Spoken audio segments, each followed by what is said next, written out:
Okay, Sergio's question is up next. It says, if I keep investing 25% of my income, I won't have cash to pay for a vehicle purchase in 1 to 2 years. Would you recommend lowering my investing to employer match, then pay down the payment for the car? So I think what he's saying is, would you suggest that I lower my investment to get to a down payment for a car, right? Here's what happens. I mean, we get so excited about life moving in a positive direction. And man, I did this and I didn't max out my Roth this year, but now I've maxed it out and I was saving 18% and now I'm saving 25%. Man, I'm crushing it. Things are going awesome. And then boom. We're in the messy middle. Maybe we're young. There's not a ton of money left over. And then we got to come up with a car payment. We got to say, okay, well, I know I got to do this 23.8 thing, and I don't have the down payment saved up, and maybe I can trade in my current car. And so it's not possible for me to save 25% and still do the other life things that I have to do. Well, I just want to tell you, Sergio, that's okay. Sometimes life happens. And sometimes when life happens, we have to take steps back in the foo. Nate, that should be one of the things that we add, is what we think following the foo looks like, and in reality, what following the foo looks like. Because it's not a straight line up. It's a straight line for a little bit, and then you come back, and then you go back up, and then you come back. So if you're in a place where you don't have the free cash flow with your savings to get to the down payment you need for reliable transportation, then yeah, I think you probably do have to back down your savings some in order to do that, because you got to have a car. It's necessary for your life to get you to your job, and it's something where you really have to replace the one that you have. That's just a thing you have to do. But you also have to be a financial mutant about it, and that when you do that, and once you get to the down payment, then you have to aggressively make up for lost time. You have to figure out, how do I get back to that 25% as fast as possible? Well, I had a bunch of questions that ran through my head as soon as I had this come across from Sergio. And that's what personal finance, it's always a game of different variables. And the first thing that popped in my mind is, what type of car?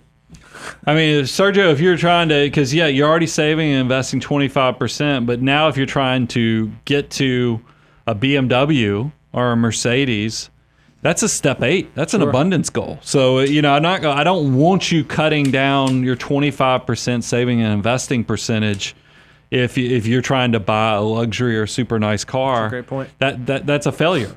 But if this is a car reliable, because here's the thing about vehicles.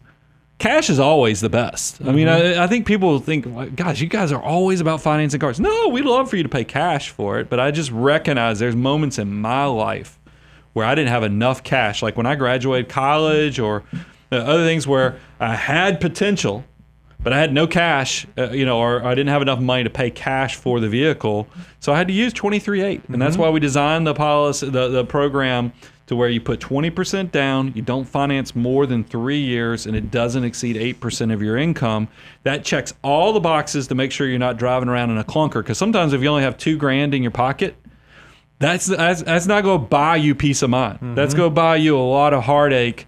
There's even songs, I can't remember if it's a $2,000 car, or there's a YouTube video of a great funny video that one of my listeners sent me of what driving a $1,000 or $2,000 car is like, because it's just hilarious, and I'd encourage everyone to look at it. But I want you to think 23.8 is a Corolla or dependable transportation rule. It's not anything to be a bridge towards luxury. We even built that into the rules. So the type of car matters. And I'm not against what Bo said, though, because I do think that food does not work in a completely linear fashion where it's just a step up into each step. I think that there's times where you might look at you say, hey, I got 6 months of cash reserves. If I buy this car or have a really significant down payment on this car, it might take me back to 4 months of cash reserves or 3 months of cash reserves. You still kept yourself, you knew where your guardrails, you knew where your limits were. But yes, there are going to be changes in your financial order of operations and where you are in the list. And by the way, go get your free copy at moneyguy.com/resources. But 23.8 is to be a guide to get you to reliable transportation I commend you for your 25% that you're saving and investing in it. But I would encourage you. It also depends on your income, because if you make $50,000-$60,000 a year, I got to tell you, I would much rather you do if you've already made it through your emergency reserves and you're now closer to 3 to 6 months and you're looking at your Roth IRA. It's going to be scary if you don't fund a Roth IRA just so you can go buy a car. Mm-hmm. So that's why there's some nuance into this decision matrix that you've got to take into account, because there's a reason the government restricts how much you can put in and who can put in based upon income.